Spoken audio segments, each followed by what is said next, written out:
नमस्कार, आप देख रहे हैं प्राइम टीवी। मैं हूं आपके साथ आरती तिवारी। वक्त हो चुका है 4 बजे की। 4 बड़ी खबरों का, जहां तिरुपति मंदिर में प्रसाद को लेकर दिए बयान को लेकर लगातार सियासी पारा हाई हो चुका है।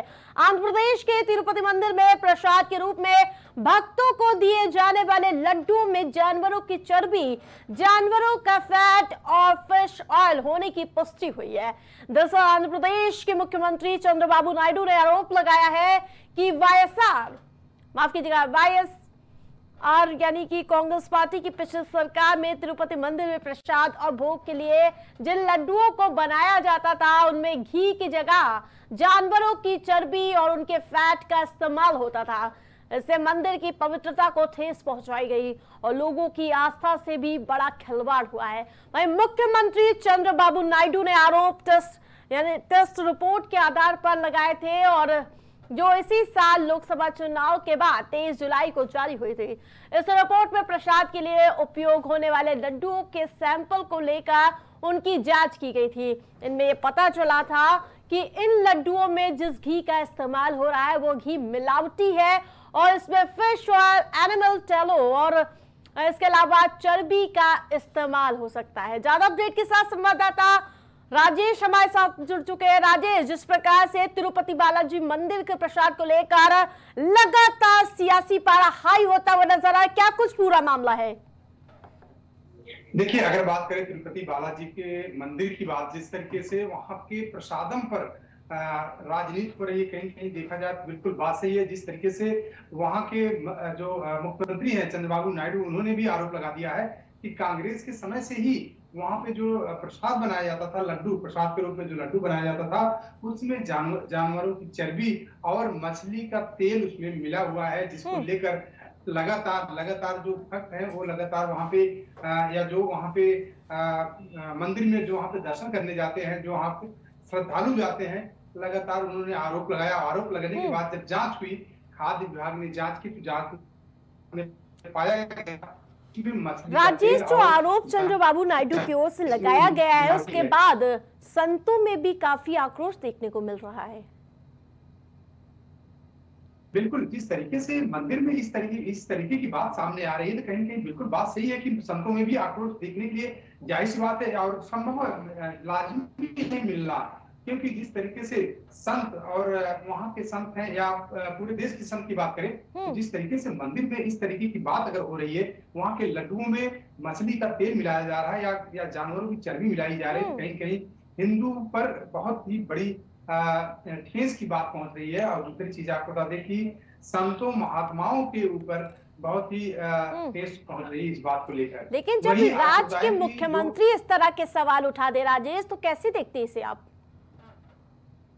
बिल्कुल, जिस तरीके से चंद्रबाबू नायडू ने सवाल उठाया है, कहीं कहीं बहुत बड़ा सवाल है, बहुत बड़ा मुद्दा है आंध्र प्रदेश के तिरुपति बालाजी मंदिर के लिए। लेकिन सबसे बड़ा सवाल यहाँ पर भी उठता है कि अगर कांग्रेस के जमाने में ऐसा अगर हो रहा था, कांग्रेस की सरकार में अगर हो रहा था, अब तो वहां पे चंद्रबाबू नायडू की सरकार है, तो क्यों नहीं उस चीज को संभाला गया, क्यों नहीं उस पर कार्रवाई की गई? तो जाहिर सी बात है कि अब चंद्रबाबू नायडू पर भी सवाल उठ सकता है, क्योंकि सरकार उनकी है। सरकार अगर उनकी है, क्यों नहीं कार्रवाई हुई, क्यों नहीं उस चीज की रोकथाम हुई, अगर ऐसा मामला अगर हो रहा था वहां पे सामने आया था तो। बिल्कुल, जिस प्रकार से पहले विपक्ष में भी थे चंद्रबाबू नायडू, कांग्रेस की तब सरकार थी और अब इनकी खुद की सरकार है।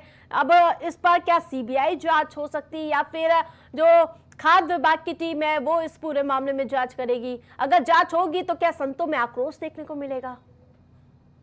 बिल्कुल आरती, अगर बात की जाए जांच की, तो जिस तरीके से ये मामला सामने आया तो कहीं कहीं बहुत बड़ा मामला है, क्योंकि तिरुपति बालाजी एक ऐसा मंदिर है जो एशिया का सबसे बड़ा मंदिर है, सबसे बड़ा, सबसे धनवान मंदिर माना जाता है तिरुपति बालाजी। लेकिन अगर वही बात करें वहां पे श्रद्धालुओं के पहुंचने की, तो वहां पे हर साल लगभग करोड़ों श्रद्धालु पहुंचते हैं हर साल तिरुपति बालाजी का दर्शन करने के लिए। तो जाहिर सी बात है कि बहुत बड़ा, बहुत गंभीर मुद्दा है कि अगर वहां के प्रसाद में जानवरों की चर्बी और वहां पे मछली का तेल उसमें अगर मिलावटी हो रहा है, तो बहुत बड़ा मुद्दा है, बहुत बड़ा सवाल उठता है हमारे देश पर। एक सवाल और भी अहम उठता हुआ नजर आता है राजेश, क्या सहयोगी जो उनकी है भारतीय जनता पार्टी, जो एनडीए के हिस्सा में है, चंद्रबाबू नायडू, क्या उन्होंने प्रतिक्रिया दी है अभी तक इस पूरे मामले में? देखिए, अगर बात करें बीजेपी की तो कहीं कहीं देखा जाए, बीजेपी जो है चंद्रबाबू नायडू के साथ गठबंधन में है। मुझे लगता है कि बीजेपी अभी तक बीजेपी कोई इस पे प्रतिक्रिया नहीं आई है, लेकिन जिस तरीके से मामला सामने आया था, अब मामला जांच का है, अब जांच का विषय है। इस पे सही पूछिए तो इस पे सीबीआई जांच होनी चाहिए कि आखिर किसकी मिलीभगत से एक मामला ऐसा कारनामा वहां पर होता था, क्योंकि ये हिंदुओं की आस्था से खिलवाड़ का मामला है और पूरे देश का मामला। बिल्कुल राजेश, बने रहिए। तमाम अपडेट के लिए बहुत बहुत धन्यवाद आपका।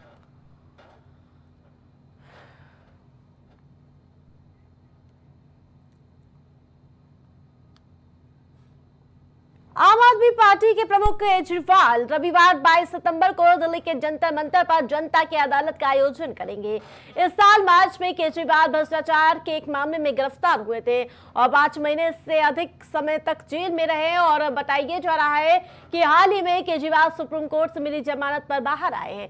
जेल से बाहर आने के बाद केजरीवाल ने मुख्यमंत्री पद से इस्तीफा देने का ऐलान किया था और इस्तीफे का ऐलान करते हुए केजरीवाल ने कहा था कि वे ईमानदारी की उनकी राजनीति है, ईमानदारी की वो राजनीति करते हैं और इसी आधार पर उनके भविष्य का फैसला लिया जाएगा। वो जनता अदालत तय करेगी और इसका फैसला जनता की अदालत में तय होगा। वहीं अरविंद केजरीवाल के इस्तीफे के बाद अब रविवार को आप जनता की अदालत का आयोजन करने वाली है और आम आदमी पार्टी जंतर मंतर पर 11 बजे जनता की अदालत का आयोजन करेगी और इस दौरान केजरीवाल लोगों को संबोधित करेंगे।